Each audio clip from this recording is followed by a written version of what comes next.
Hey guys, this is Officer Brush, and today I am going to do a deep dive into Xenohunters Fireteam.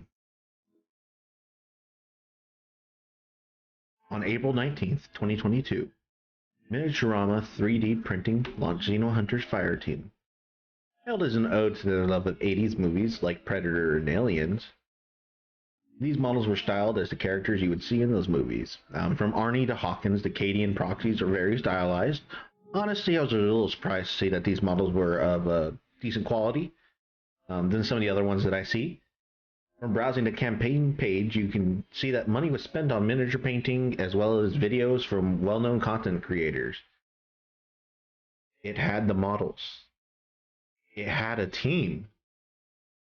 So, what happened? I needed to know.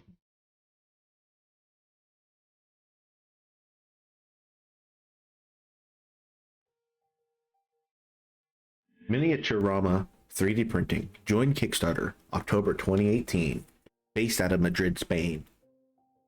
Currently, they have a private profile, but show to have backed 12 games during their many years on the crowdfunding platform.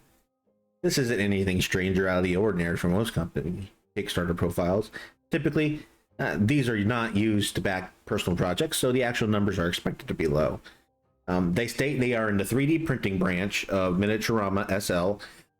The SL stands for LLC if you're from America, a Spanish company that specializes in retailer distribution. According to business records, Miniaturama SL was established in 2011 along with multiple other businesses under the same VAT CIF of B861575559.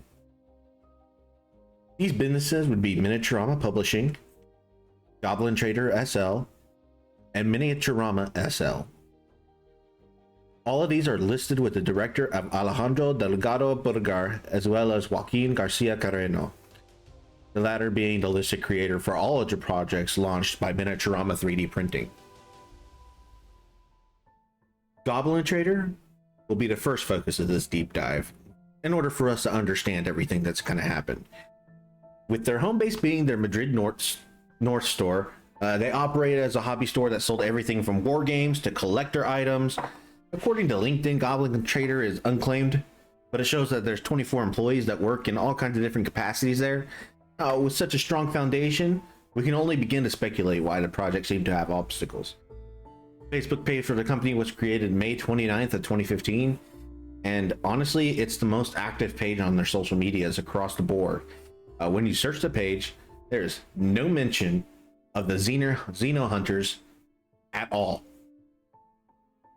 Why wouldn't you utilize all your resources?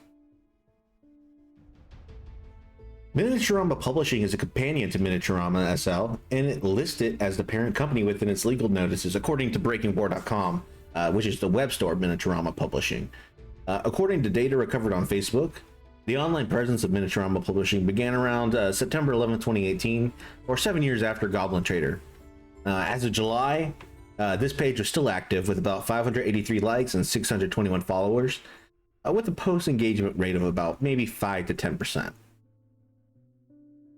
And finally, Miniaturama Distribution. Created on July 31st, 2013, Miniaturama Distribution is one of the main pages for the company. However, the page has not seen any activity in over 3 years. When you look at all the recent posts, they are all from 3 years ago. The final company asset we will talk about is mtmdisc.com.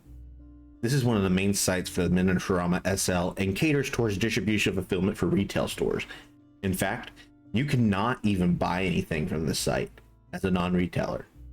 Looking up mtmdisc.com and Google's rankings show that in over 50 SEO terms, they ranked in the top 100. With that kind of web power, you have to wonder, what went wrong? How did a company that was so well established not churn a higher profit on this project and ultimately settle for a lower funding goal?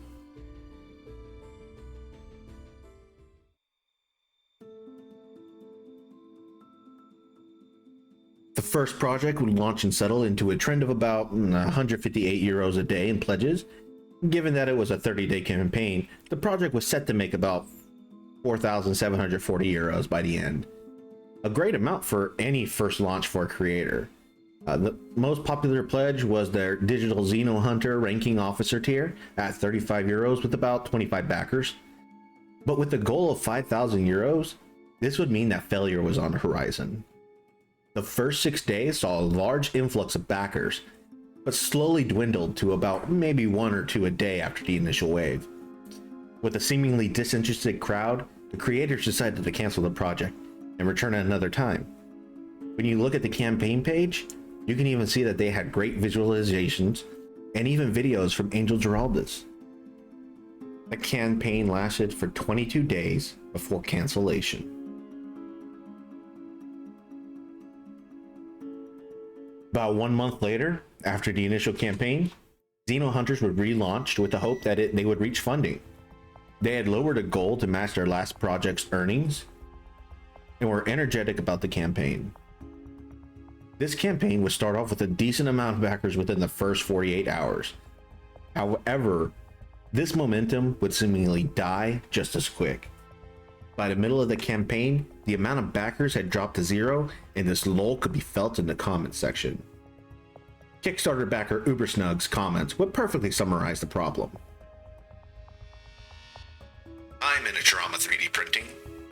I'm really liking the look of these miniatures and hope it does reach a funding goal, as well as hit a few of the stretch goals. But it's quite hard to ignore the momentum almost completely died quite early into the campaign. I feel that your campaign focuses on only 1 or 2 characters from each of the 2 sets. Might I suggest you give each of the models a proper showcase to show off their details? Also, it might be an idea to start previewing some of the models you have as a stretch goal. It may help gather some more interest. Just some thoughts from a keen potential owner of these STL files. This comment would go unanswered to this day, and you could tell that the spirit of the campaign was gone.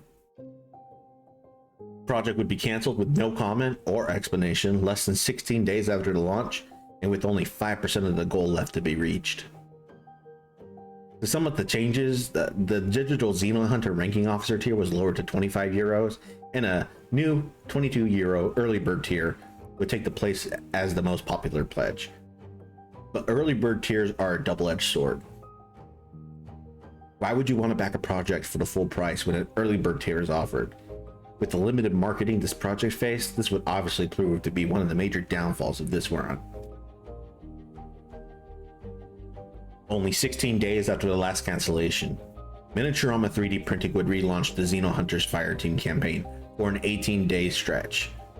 Gone were the updates, and what I can only speculate as enthusiasm. The project was good, and had potential, but you can almost see the excitement from the creators disappear. They had lowered the digital Xenohunter tier from the original 35 euros to a new low price of 12, and almost 300% decrease from the initial campaign.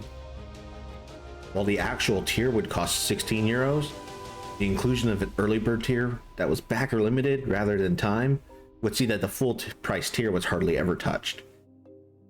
In the risks and challenges of this campaign, you see the following information. We are a new company. But based on everything that we've learned, this is far from the truth. I think that this was started by Miniaturama SL as their expansion into the digital market. I believe it was an experiment to see if this would be profitable for them in the long run. And I think I could say that the future for them is unknown at the moment. An average model can cost anywhere from 200 to 300 euros in the 30mm scale. And with over 25 models, this would mean that the project was actually a loss in investment by them. From the painting videos to sculptures, they would have needed to make close to the original 5,000 euro goal, and instead ended with a little more than a third of what they wanted. Thank you guys for listening. Please let me know in the comments about what project you would like me to take a deep dive into next.